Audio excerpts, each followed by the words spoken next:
Hello friends, welcome you all. आज मैं आपके लिए जो वीडियो लेके आ रहा हूँ, देखिए बात करने वाले हैं स्पेशलिटी केमिकल सेक्टर के स्टॉक की। समझो कहानी रिस्क की। और स्पेशलिटी केमिकल के सेक्टर के जो भी स्टॉक्स हैं उनसे हमारा खासा लगाव है। वो क्यों है? क्योंकि यहाँ से निकलते हैं मल्टी बैगर स्टॉक। ये एक ऐसी खदान है, ऐसी खान है जहां मल्टी बैगर के मल्टी बैगर स्टॉक निकलते हैं। आपको ये समझ में, मैं कहूँगा ये समझ के हैरानी होगी कि स्पेशलिटी केमिकल के सेक्टर से मल्टी बैगर स्टॉक क्यों निकलते हैं।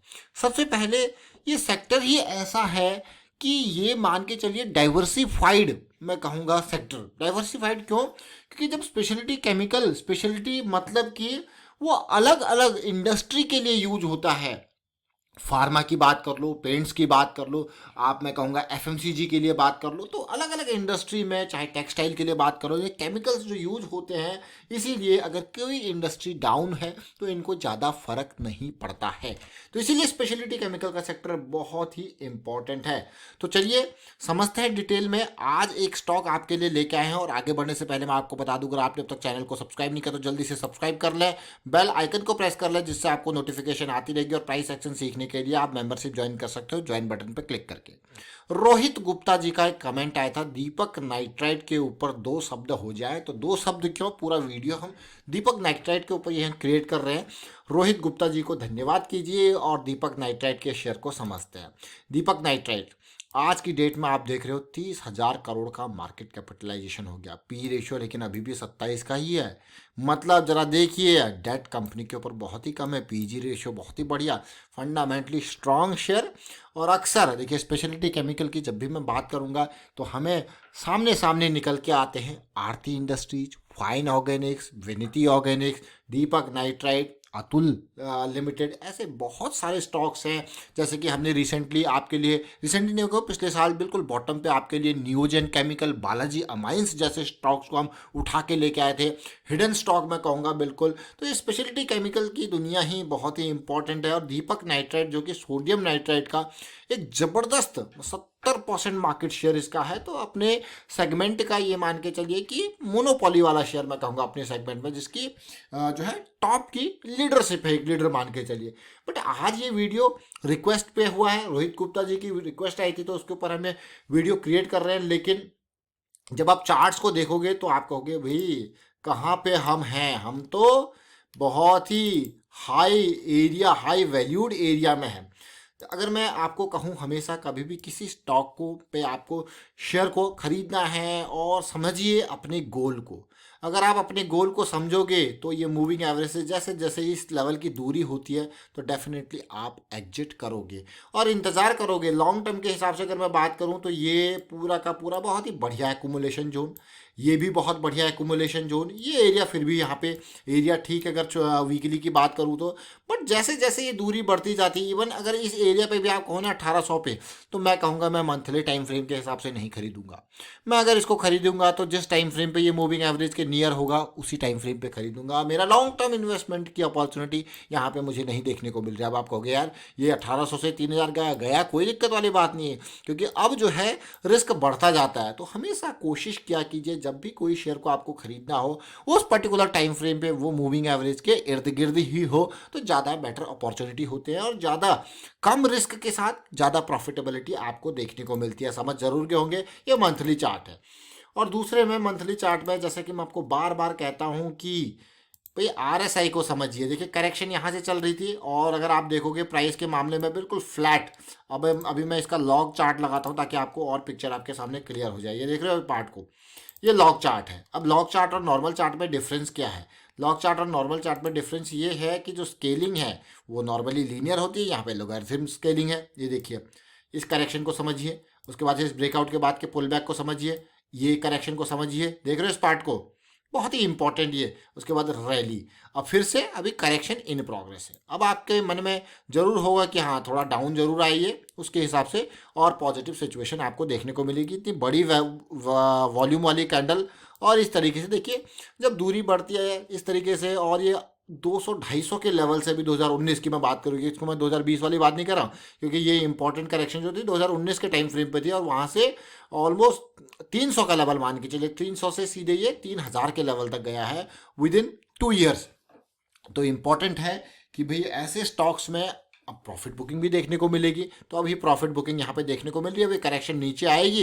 ये चाहे कई बार क्या होता है कि करेक्शन हमको बिल्कुल डाउन जाती हुई देखने को मिलती है, कई बार करेक्शन इस तरीके से फ्लैट होती है, देखिए बिल्कुल, जो थोड़ा टाइम ले सकती है, बट जब वो रिजॉल्व होगी तो वापसी आपको देखने को मिलेगी। तो फिलहाल अभी के टाइम पे इंपॉर्टेंट है, करेक्शन इन प्रोग्रेस है, जो कि थोड़ा सा मैं कहूँगा डीप रहे, थोड़ा टाइम वाइज रहे तो ज़्यादा बेटर रहेगी। और जब करेक्शन आती है, जैसे कि अगर मैं लॉन्ग टर्म वाले लोगों के लिए कहूँ, तो जब करेक्शन आती है तो मंथली टाइम फ्रेम पे वो डाउन जाने की कोशिश करेगा। इन पीक्स पे अगर आप खरीदोगे ना, आरएसआई के पीक्स है ये, तो मतलब आप बहुत बड़ी डेंजरस सिचुएशन में हैं। या तो करेक्शन, अगर टाइम करेक्शन आएगी तो बहुत टाइम तक आपका पैसा ब्लॉक रहेगा। ये देखिए अब आप, ये बहुत टाइम तक आपका पैसा ब्लॉक रहेगा, करीबन करीब मैं कहूँगा 1.5-2 साल आपका पैसा ब्लॉक रहेगा उसी रेंज में। ये देखिए एक पर्टिकुलर रेंज बाउंड में। और अगर आप यहाँ पे देखो तो कितनी देर तक आपका पैसा ब्लॉक रहा, ज़्यादा फॉल नहीं हुआ क्योंकि स्टॉक बहुत अच्छा है तो ज़्यादा फॉल नहीं हुआ। बट आप प्राइस के कंपैरिजन में जब परसेंटेज वाइज देखोगे तो आपको लगेगा कि हाँ फॉल भी हुआ है। बट आप देखिए टाइम, कितना टाइम इसने लिया, और वापसी जब हुई देखिए ब्रेकआउट के बाद पुल बैक, उसके बाद फिर आई एक बढ़िया रैली, फिर ये रैली देखिए। अभी फिलहाल करेक्शन का टाइम है, जैसा सिचुएशन है। और ये करेक्शन देखिए, जैसे जैसे कई बार क्या होता है कि प्राइस एकदम नीचे गिर जाता है, कई बार प्राइस नीचे नहीं गिरता, बट टाइम की वजह से जैसे जैसे फिर ये आपका यहाँ पे कूल ऑफ पीरियड आएगा, इन एरियाज में आने की कोशिश करेगा, और इन एरियाज में आपके लिए मंथली के हिसाब से अपॉर्चुनिटी तैयार होती है। सोचिए समझिए, मंथली के लिए अपॉर्चुनिटी तैयार होती है। और मैं अभी आपको छोटे टाइम फ्रेम पे यानी कि वीकली पे लेके जाऊंगा। और अगर मैं बात करूँ यहाँ पे आप कहोगे यार कि फिर आपने पहले वीडियो क्यों नहीं बनाया, तो मैं आपको एग्जांपल दिखा देता हूँ मैंने आपको कब इसका इंपॉर्टेंट वीडियो क्रिएट किया था। ये देखिए, ये वीकली, ये डेली चार्ट है इनफैक्ट, और 811 का ये प्राइस है। ये आज का वीडियो नहीं है, आज से ठीक 1 साल पहले का वीडियो है। स्पेशलिटी केमिकल का स्टॉक, ये मंथली में बहुत इंपॉर्टेंट पोजीशन मुझे दिखा रहा था और डेली में भी। तो ये नवंबर 21, 1 साल पहले देखिए, अभी नवंबर 24 चल रहा है, देखिए 1 साल पहले 811 के प्राइस पे आपके लिए दीपक नाइट्रेट का वीडियो क्रिएट किया था। और डेली टाइम फ्रेम पे कैसी सिचुएशन थी मैं आपको नवंबर 21 में लेके चलूंगा और उस सिचुएशन को समझाने की कोशिश करूंगा। ये देखिए, ये नवंबर आपको यार बिल्कुल देखिए, प्राइस एक्शन चाहे आज की बात करो या आप उसको 4 साल बाद देख लो, आपको जब प्रोसेस के हिसाब से चलते हो तो कोई दिक्कत है ही नहीं। ये नवंबर की सीरीज है, देखिए ये नवंबर की सीरीज है, इस लेवल पे हम थे। आपको यार वाह क्या सिचुएशन है।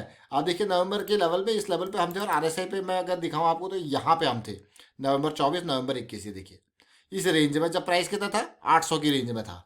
कितना लो रिस्क वाली अपॉर्चुनिटी थी, और 800 से प्राइस कहाँ तक गया है, ऑलमोस्ट 3000 के लेवल तक गया है। मतलब आपके पैसे को डबल ट्रिपल, आप देखिए आपको यार मज़ेदार सिचुएशन है। बट अभी फिलहाल हम करेक्शन मोड में है, और करेक्शन रेजोल्यूशन के लिए आपको पता ही है कि क्या चाहिए होता है, वापस ही मतलब जो ट्रेंड बदला है उसका रिवर्सल, यानी कि अगर लोअर हाई लोअर लो की सीरीज चल चुकी है तो आपको हायर हाई हायर लो की सीरीज में उसका रिवर्स होना ज़रूरी है।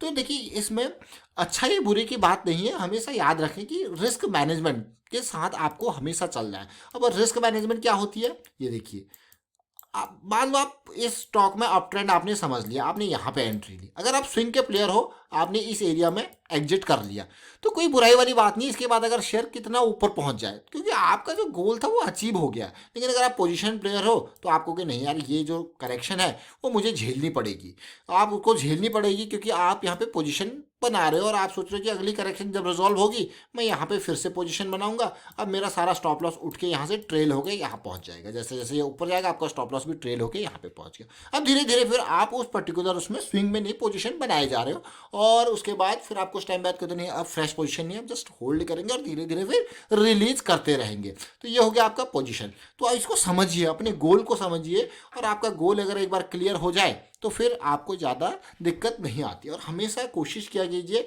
कि हाई मोमेंटम में, अगर मैं बात करूँ नवंबर 2020 से, नवंबर 2020 में हम कहाँ पे थे, जैसे मैंने आपको कहा कि इस एरिया में थे। उसके बाद अगर मैं आरएसआई कॉन्सेप्ट्स की बात करूँ तो हम यहाँ पे सुपर मोमेंटम एरिया में प्रवेश कर चुके थे। अगर आप देखो आरएसआई कॉन्सेप्ट बहुत इंपॉर्टेंट, देखिए मैंने मेंबरशिप वीडियोज़ में हमने बहुत डिटेल में उसके बारे में आरएसआई की रेंज शिफ्ट थ्योरी के बारे में बात की, आप उनको देखिए, बहुत इंपॉर्टेंट, आपको समझ में जरूर आ जाएगा। देखिए यहाँ से लेके हम यहाँ पे बुलिश जोन में प्रवेश कर चुके हैं, बुलिश एरिया में प्रवेश कर चुके हैं। उसके बाद ये पूरा 40 से लेके 80 तक का एरिया हमारा क्या हो जाता है, एसिड एरिया जिसको मैं कहता हूँ, मतलब सब कुछ बुलिश रहेगा यहाँ पे, आप देख सकते हो। लेकिन यहाँ पे अब हम आ चुके हैं बेरिश टेरिटरी में। अगर मुझे इस में फिर से पोजीशन बनानी है तो मैं कोशिश करूंगा कि ये डेली के टाइम फ्रेम पे फिर से ऊपर जाए और फिर मुझे करेक्शन दे।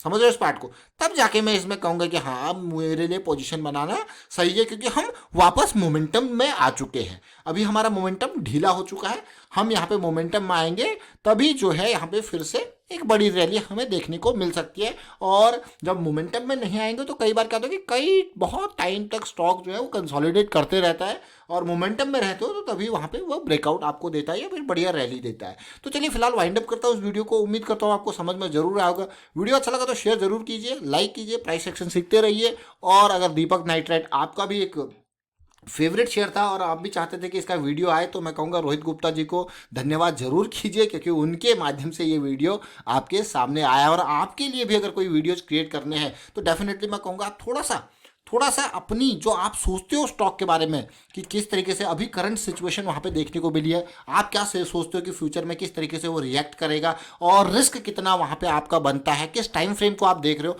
तो ये जरूर बताएं कमेंट के थ्रू। तभी हम वहाँ पे कोशिश करेंगे आपकी जो भी एनालिसिस है उसको समझने की कोशिश करेंगे, उसके बाद ही हम अपने इनपुट दे पाएंगे। And thank you for watching the video.